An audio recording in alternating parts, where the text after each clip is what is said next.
Welcome to another episode of the Shift podcast with yours truly, Elena Agar. Today, we talk about change and growth and the impact of emotional intelligence in the world of learning and development. I'm joined by Bernie DeSantis. He is the owner of Insignia Partners and a seasoned expert of 20 plus years in this field. Bernie really shares his transformative experiences, diving into how meeting diverse individuals throughout his career has showed him how we all learn so differently and how do we create these engaging learning experiences for everybody that we work with in this field.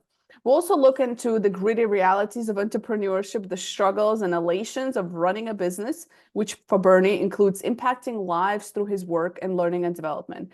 We'll share some candid reflections on the constant dance between facilitating learning and managing a thriving enterprise. So with this talent landscape that's really transforming, Bernie and I will really just look into the rising trends of people gravitating towards alternative lifestyle, the allure of entrepreneurship, how is technology and AI going to be impacting our field, and much more. I think if you're into learning and development or want to know what it's like to run a business in learning and development, this episode is for you. Enjoy. Bernie, welcome to the Shift podcast. Thanks, Elena. Glad to be here. How are you today? Doing well. I'm happy to chat with you today, a fellow learning and development professional. It's always exciting to chat to people in my field because there's so much that is happening when it comes to tech, when it comes to just how we do learning in organizations and on individual levels. So we're going to dive into all of that. But you've had a very rich career in this kind of learning and development and leading teams and now leading a business in this space. Give me a little bit of a snapshot and just kind of some key milestones that you feel have gotten you to this point in your career. Yeah, absolutely. I think initially the first time that we talked, I mentioned to you that I'm actually the second owner of Insignia Partners, Insignia Training Partners. Bought the company January 1st of 2022. So I'm approaching my second year as owner now, which I'm very proud of and excited for our future. I originally got my start in learning and development 20 years ago. In my wisdom, I guess I went to Northwood University and got a marketing degree thinking that all the widgets out there need to be marketed. Unfortunately, had a hard time finding a job after graduating and ended up in sales, but had the opportunity while I was working at Quicken Loans as a mortgage banker to become their very first leadership development trainer. And really focused on experiential learning. So we were doing like ropes courses and SWAT team trainings, built these full day immersive missions around same skill sets they use to be leaders, right? Problem solving, teamwork, strategic thinking, things of that nature. But the breakthroughs that people have when they're 3 stories up in the air dangling by a cord were pretty profound. And I would oftentimes on the Monday following our weekend events have just lines of people at my desk wanting to tell me, about their experience, what they took away from it. Usually it was very professionally oriented, but in some cases it was very personal. They would go home and have conversations that they've been putting off with their spouses or kids for long periods of time. And so that is what really lit my fire for learning and development, right? Being able to pour into people and help them to be better when they leave me than when they came to me. So I would say that's, really the most significant along the way was literally how I started. Learned a lot while I was at Quicken and was there for almost 4.5 years until the mortgage crunch in 2008. And, like so many people in learning and development, if you're not making revenue for your organization and the economy tanks, you're let go, unfortunately. So, at that time, it was really hard to find L&D jobs. So I followed call centers and sales organizations for most of my corporate career. I sold facelifts over the phone for a little while. That was really interesting. That's interesting. and niche market. It was based off of an infomercial, and seniors would call in late in the evenings and weren't feeling quite as young and vibrant as they once were, and so we took deposits over the phone. I worked for a company that manufactured mortuary, autopsy, and animal science equipment. So we were selling like body bags and body coolers and grossing stations, embalming tools, things like that. Very honestly kind of morbid. It was all very clinical, but kind of morbid. That's the tools that they were developing. Again, very niche market. And then I had a stop at a BPO call center where we had, probably a rotation of anywhere from 60 to 80 different clients that we worked with. So I kind of refer to all products as widgets now. So just a myriad of different widgets that we worked with. And I was director of training there and had the opportunity to build an onboarding program that really focused on consistent skill sets, regardless of the widget they were working with. I really didn't know what I was doing, frankly, at the time. I knew I could step on stage and I knew I could be in front of a classroom and deliver great content. But I didn't really understand the effect that I was having. So I built this training program that focused on soft skills and systems. And we were obviously very pleased to see that literally all of our customer service campaigns started to see an increase in their CSAT scores, and all of our sales campaigns started seeing increased volume and revenue sales. So again, I knew I was onto something. And then I decided to get into the world of contracting, and I met up with my predecessor, did a couple of really large projects with Ford Motor Company and Ernst & Young, Hertz Rent-A-Car, got great results. And one day I went back to my predecessor and, I just said, hey, I love the lifestyle. I like the freedom, making great money. I'm a little bit ADD, so switching from one project to the next, it works for me. And she came back to me and said, well, Bernie, I've been running the business for 15 years. And, while I love it, I'm ready to retire. I've been looking to sell it for a couple of years, and I've never had feedback like I've had on you. And I think you're the right person to take it over, because I don't just want to give it to somebody who's going to tear it apart or not treat my clients the way that I have. So she made me an offer I couldn't refuse, and here I am today. Yeah, no, that says a lot. That says a lot. That's amazing. And now you're 2 years in, and I'm sure like just continuing to grow it and provide the quality that she was kind of doing as well. That's awesome. What I love about everything you're saying is that there's a couple of times you mentioned that that L&D is not, it's beyond training. Like a lot of people think it's just like this training, and it's beyond that. It's like you said, it's like it impacts people in different ways, and it actually improves the business overall, and it actually hits the bottom line of like the actual finances. And I think that's what a lot of leaders are starting to realize in organizations, which is why we've seen a shift over the last decade or so in appreciation and importance of learning and development, just a larger theme of whether it's management, leadership, all of that stuff, because there's real money associated with what happens when you don't invest in those things. Absolutely. And we see this a lot with Gen Zs and new generation. That's what they want. They want that development. They want that growth. They want a leader that cares about their career development and learning and stuff. So It's absolutely true. yeah. And I think that they've always wanted it, but now we have a voice out there, right? And they're demanding that they get invested in and grow. They want opportunities. They don't want to sit in an organization for 40 years and change the same screw anymore, right? They want to know that there's a growth plan for them. And I think when you mentioned that there's more to just standing at the front of a room and training, right? We're starting to delve into the world of AI driven stuff. And we're talking about enablement, right? Most people just think of sales enablement, but really you can enable an entire organization, right? It's not just the sales aspect. And that goes above and beyond, again, standing at the front of the classroom. That's looking at all of the materials and all of the job aids and all of the tools and all of the different things that they would need. And that goes, again, well above just standing in front of a room and talking to people. Yeah, absolutely. I'm curious from your experience, because in my experience being like a facilitator and a trainer, I have grown so much in the field, and and you look back and you're like, oh my God. Like sometimes I look back at my first like workshops and sessions, like, I'm so sorry, people. I like looking back, I'm like, I'm so sorry. Like I didn't know what I was doing type thing, like I did the best that I could, but I've seen myself grow so much as an individual and as a professional. I'm curious in your perspective now, being, you've had leadership positions, but now you even just have taken on a different leadership role as a business owner. How have you transformed in this field? That's a really great question. I think part of me wants to say that I haven't transformed a lot. I've really held on to a lot of the things that really worked well for me over the years. What probably has transformed, I guess, the other half of that equation is as a result of the people that I've met along the way, right? Seeing some of the skills that they have or the experiences that they've gone through, and really developing kind of that emotional intelligence and understanding it's not just about delivering the information to someone. You also have to understand who they are and what they've gone through, right? Because there's times when, somebody can show up to a training session and they had the best day of their life the day before, right? And so they are present, they are ready to learn and absorb and retain that information. But the very next week, that very same person, maybe they lost a family member, or they're going through a divorce. And now all of a sudden they are not open to receiving that information. And I think having that emotional intelligence and understanding when you're approaching training is super important. So if I was going to say there was any area that I really transformed over the course of my career, that would be it. It's really becoming more aware of what people go through in their own day to day, but whether or not they're open and ready to receive the information that you're looking to share with them. Yeah.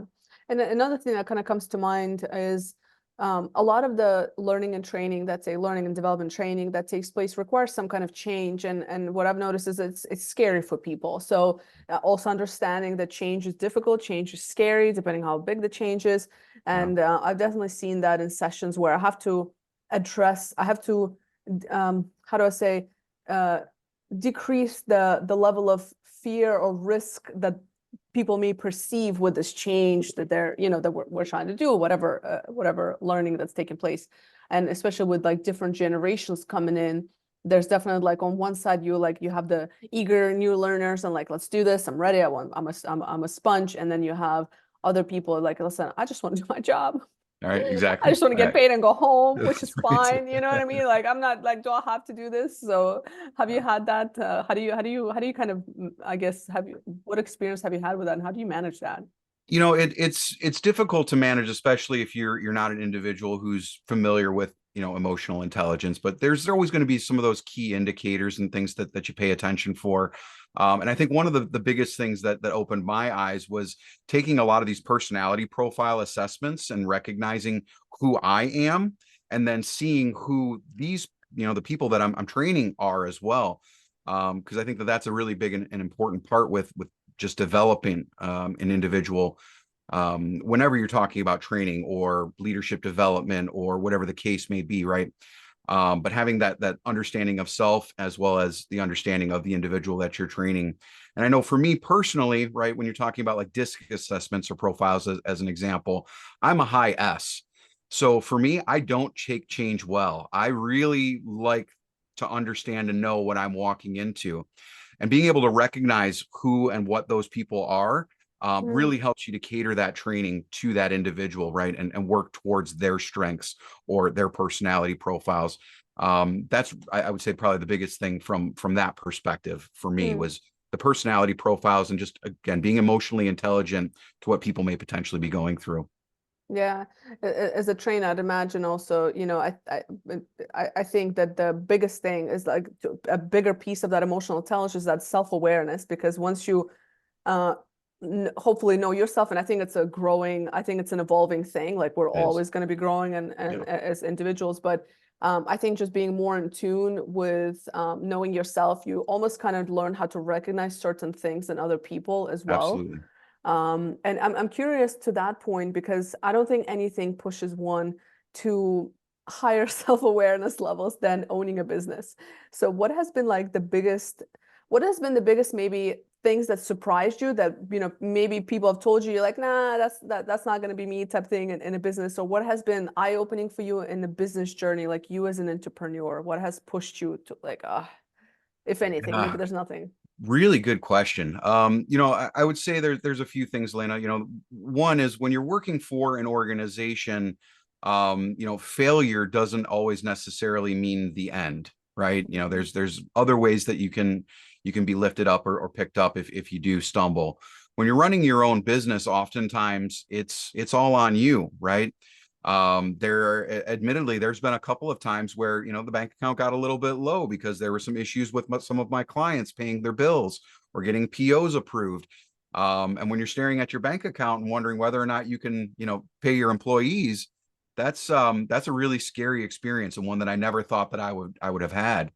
But I would also say that, the pluses were kind of unexpected as well. I'm very passionate about learning and development and facilitation. I love doing it. When I step on stage, I feel like I transform into a whole different person. But now as the owner of a business, I've got to focus more on working on my business as opposed to working in it, right? So I won't say that I lost, but the feeling of fulfillment has changed for me. I still love working with clients and being on stage or, doing virtual productions for virtual trainings, but I get a really big charge now out of giving work to people that they also love, who are like me, love doing learning and development projects, right? Because let's be honest, most people don't get into learning and development because they think it's going to make them rich. Mm-hmm. They don't do it for that reason. They do it because they truly love the work. They love helping people to grow and to do the right thing, right? Mm-hmm. And so being the catalyst for that, being able to kind of quarterback those projects and truly give people work that they love to do, is so fulfilling for me. I would say equally, if not more so, than standing at the front of a room, and having somebody come up and say, thank you, for Yeah. teaching me that. I get now, thank you for giving me the work that I love to do. And that Mm. is super fulfilling. Yeah, that's a really nice reflection. I've recently had the reflection that I still want, like, that's difficult for me to overcome because I still want to, like, I actually enjoy that piece of like being in front of the room. So I struggle with that because I also realize that, well, I think I've kind of accepted the fact that maybe I'm just gonna maybe it's not gonna be that full-grown business. Maybe it's just gonna be me as an independent facilitator and trainer, learning and development professional, because I still enjoy that. I enjoy the actual creativity that goes behind it. So I envy you in a way because I wish I had that. Like I wish I was like, oh, let me just give it to, like I'm good with delegating, but I love that piece so much. I don't know if I find joy in the business piece of Yeah, that, there's definitely some pieces of running a business that I don't love, right? Like Yeah. I don't love doing payroll. Yeah. I don't mind doing invoicing because, obviously that means money coming in, but I Yeah. certainly don't love doing it. Yeah. Hiring and going through that type of a process, right? Interviewing people, Mm, sometimes can be tedious, right? There's some of those things that I definitely don't like, but yeah. admittedly, I still do a little bit of work within the business for that very reason, because I love doing it. Hmm. And I know that even if, God forbid, Insignia were to fail, that is work that I could still do. So Right. as a trainer, as a virtual producer, I still got to make sure that my chops are sharp. I've got to make sure that, Yeah. worst case scenario, I could still step into a classroom and deliver a course. Yeah. Yeah. Very true. So there's a lot of changes that are happening within L&D, and I'm just curious to get like your thoughts on that. I've seen a lot of tools recently, a lot of tools, I've go to a lot of different training kind of industry events, a lot of tools, a lot of AI stuff. I'm a little bit skeptical about some of it, a lot of it actually. Because I also do career development like coaching, and I still see there's a lot of holes between what the tool offers and what the person actually needs, like without that human interaction. But how do you see with AI coming out, it impacting our industry, and what are you looking out for? Like, what are you thinking about as a business owner, as a facilitator yourself? Like, what are some things you're keeping your ear open to? Yeah, I have a lot of conversations around this with my instructional designers in particular. There's the unfortunate undertone that AI will take their jobs, right? Because now we're starting to see some products that are able to create a presentation, right, at kind of the base level. All you have to do is plug in a couple of prompts. But I'm a firm believer that there will always be human beings involved in the development of training, and the delivery of training for other human beings. And I think that AI will ultimately be a great tool, in our tool belt, but I don't see it as being the end all be all, nor do I see it as truly taking people's jobs. The only time that I really see it being an issue is, well, for one, if people refuse to learn how to use the tool, it will take their jobs ultimately. Hmm. But I think right now we're still in an infancy stage, right? People are still trying to figure out AI, in a way that is beneficial to business, to individuals. And I don't think it's quite there yet. There are some great tools, there are some great uses for it. But if you plug in some prompts into Chat GPT, like, I'll be honest with you, today I used Chat GPT to generate a bio for myself, but Hmm. I still had to go back through that bio Hmm. and customize it and make it my own, right? We're not at a point where you can just spit stuff out from Chat GPT or any of these tools and use it as is out of the box. Until Yeah. we're there, I don't really see it as taking people's jobs or replacing particular functions, because there still needs to be a human involved in either the input or the output of what AI does. Mhm. Yeah, and I'm sure you would agree also. I find myself changing direction of a session changing direction of a conversation quite often based on who is in the room and based on feedback I get live from the audience. Absolutely. And this is where, you know, when you're just using tools, they're not going to be able to recognize that necessarily, like in whatever interaction, right? And there's a lot of unsaid things that human beings say in different ways with your body language, with different circumstances in their lives, that you can't, it's not a black and white, like where it's like, well, it's just, this is the facts, because it's so fluid. So yeah, there's a lot of gray in our world, Elena. There's a lot of gray. There's a lot of gray, and it requires a lot of, it requires that understanding of human psychology and experience with just human beings, and, you know, in person or on video, to be able to navigate that, to make learning stick, to make learning effective, to connect with the individual. So yeah, I tend to agree with you on that. But yeah, there's just a lot of talk about it, and I'm like I said, I'm skeptical. Yeah, what worries me honestly is there's a lot of folks that they want to look at AI as being the solution because it's the cool thing.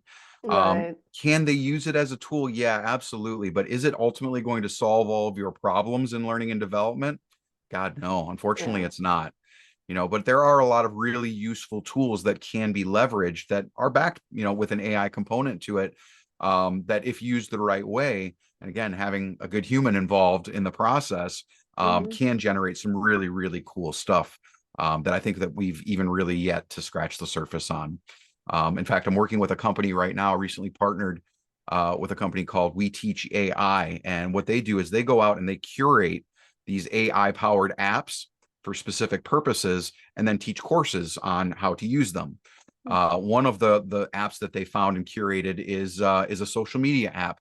So you plug in, you know, your prompts into the GPT portion of it, and then it spits out social media posts for you. It'll create videos for you. It'll create sliders for you.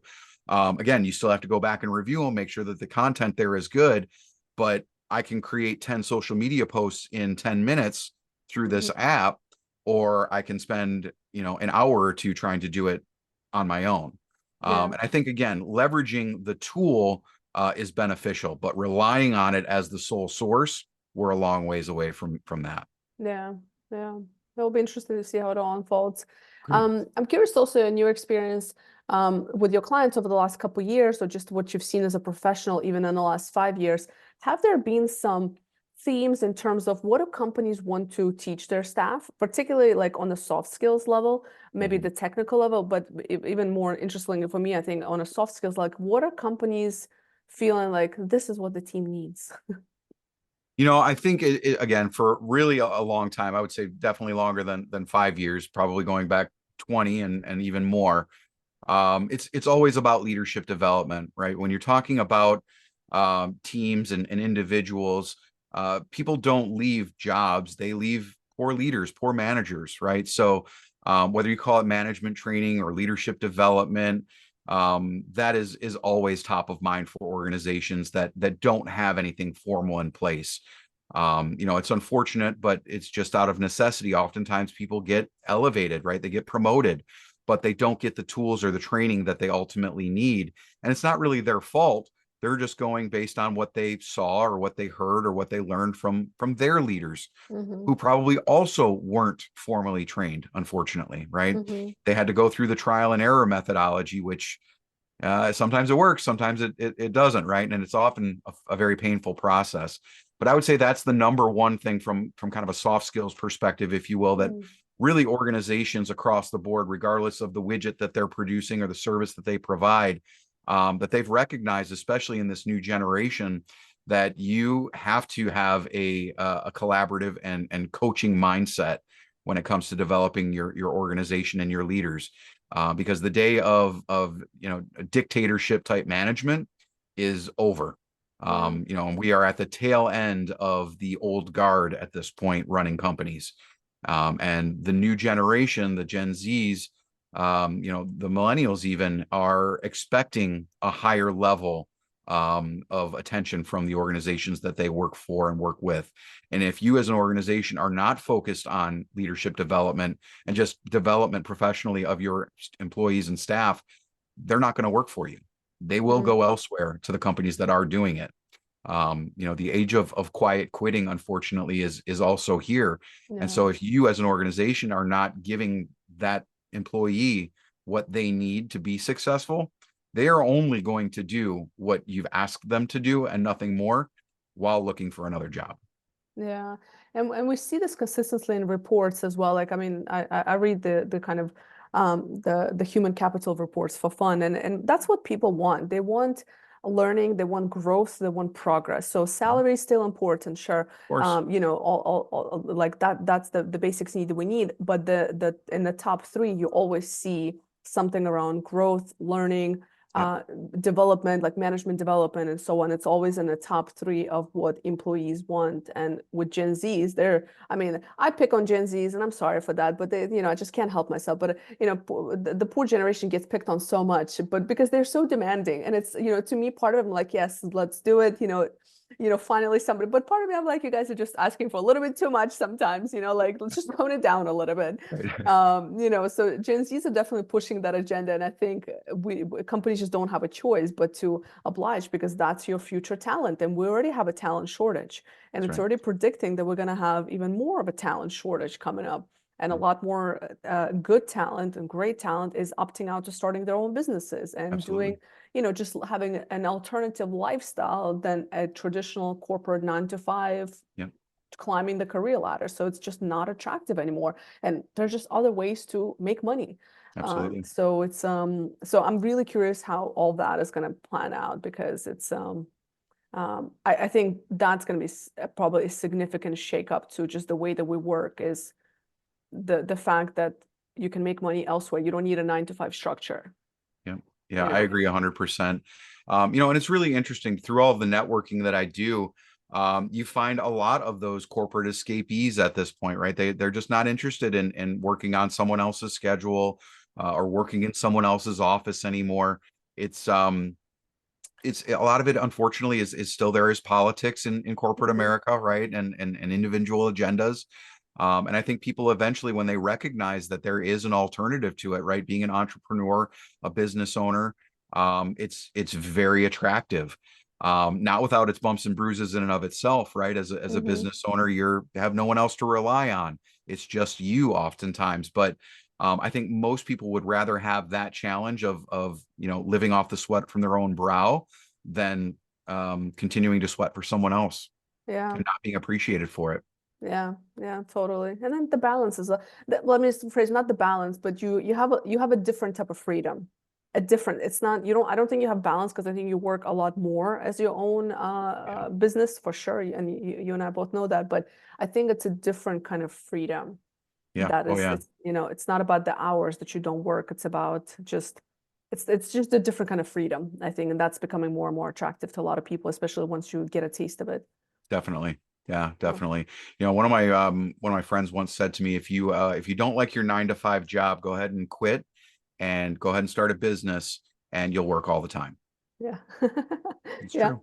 Yeah, you do work all the time. In the beginning, eventually, and then you can, build that up and then have a lot of other things going on. Oh yeah. Awesome. So, before I ask you my last question that I ask all of my guests, where can people find you? Where do you hang out at the most? Where they can reach out to you if they need your services or just want to learn more about you?